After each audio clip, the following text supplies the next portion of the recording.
I wear two hats. One is I'm executive director of EcoCycle, and the other is I'm on the Boulder City Council and just became the new mayor. So, I'm a policy person, so I'll talk a little bit.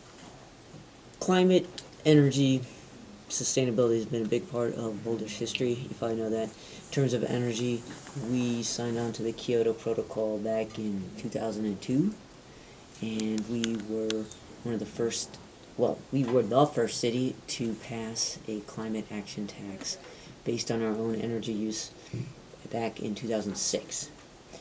And recognizing that there's multiple reasons to care about renewable energy, but I'd say at this point climate is by far the driving factor, and that's a big deal to us. So with the Climate Action Plan, it provides a funding source to do a lot of really cool, innovative things. And I'll tell you, one of the things we realized early, a few years after we signed on the Kyoto Protocol, was we could do lots of really cool things around energy efficiency and trying to reduce vehicle miles traveled and putting up distributed generation, but it would only be a drop in the bucket, and there was no way to meet our Kyoto Protocol goals if we didn't change our energy source. And we get our electricity here from Xcel, which is an investor-owned utility, and we have one of the most carbon-intensive electricity in the country. I think the irony is Colorado's been good at pushing a leader in pushing a renewable portfolio standard. So it's 30% by it's either 2020 or 2030, I forget. Which is pretty good. But 70% is from coal and natural gas, and a lot of coal is our electricity makeup. And so we're like, wow, we can never beat Kyoto. No way. If that's what we're up against. And so we're in discussions with Xcel. How can we do this differently? Can we go a lot greener, a lot faster? And they're somewhat limited. They're not a bad utility. Compared to most in the country, they're pretty darn good. But they also are a money-making entity, and they are also confined by the laws of, we have a public utility commission that limits what they can do. And one of the discussions with them over the years trying to figure out, is there some partnership we could do? How could we change the situation? And to date, the answer has been no. No, we're not interested in being that creative. And so we realized, okay, well, we want to take over our utility. And so now we're in court to basically condemn the poles and wires in the system so that we can buy our freedom. Wow. Yeah. And it's kind of crazy. It's not that we want the poles and wires. We just want our freedom to do several things. The biggest is we want to have cleaner energy. But the other is we want it to be more democratic. We want to have more say over where our electricity comes from.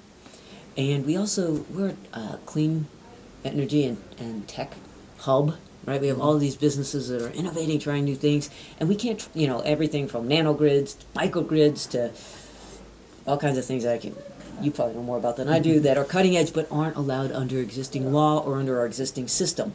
But if we own the utility, we could try these out. So we're plowing new ground in trying to take over our own investor-owned utility, especially for the purposes of becoming greener. That's new turf. So the Public Utilities Commission, the court system is like, we know you have the right to condemn, because local governments can condemn utilities. That's very clear. But how it's done, what it's worth, who pays what, and how do you separate the system is all new ground. So anyhow, we are in the courts trying to change the status quo, which is a hard thing to do, going up against a major industry. Investor-owned utilities, major industry. And it's worth noting that they make off of our city alone in profits somewhere between $20 and $34 million a year. So understandably, they're fighting hard. We're only like 5% of their customer base, but that's how much they make off of us. If the city brought in that money, we don't have to make profits. We just reinvest that, and we can choose to reinvest it in like undergrounding wires, which makes the system much more reliable, lowering rates if that's what we want, or going green a lot faster. So that's some people are like, oh my gosh, you're spending millions. And we so far we spent about 5.9 million exploring how could we do this, and the lawyers to go to court.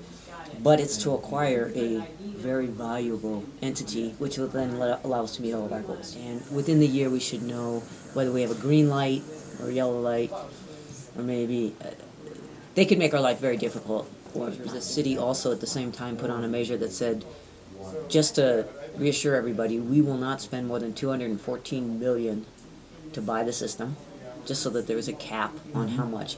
And we also said, and we'll make sure we meet these charter criteria before moving forward. And if we can't meet them, we'll either stop or we'll come back to the voters and say, here's the new deal. Okay, and the charter amendments were things like, when we started the new utility, that the rates would not be more than Excel's. It didn't promise that they would never be, but at least we would start out that way. That the debt we would take, there's a formula about how much debt we would take on to do this. There was a requirement that there be a plan to move towards renewable energy, which of course is the whole purpose. But anyhow, that would be required. And the voters said yes. They said no to Excel's higher standards. They said it was basically a ruse to stop the thing. They said yes to the city. Here's the criteria. Go forward and do this. So that's where we're at. So it's been. We hope to help change the status quo in a way that is replicable. I think most cities probably can't afford to do what we're doing, but the thinking is, once somebody leaves the barn and says, we demand differently, we want green, we want it faster, that it will force Excel to say, okay, the world is changing. Plus, the world is changing out there. The investor-owned utility model is slowly unraveling. We're in the West, and this is it's a little more libertarian out here. And some people think, well, heck, if Boulder wants to pay for their freedom so they can go off and do their own thing, like, as long as they pay the fair value and the courts will decide, like, they should be able to.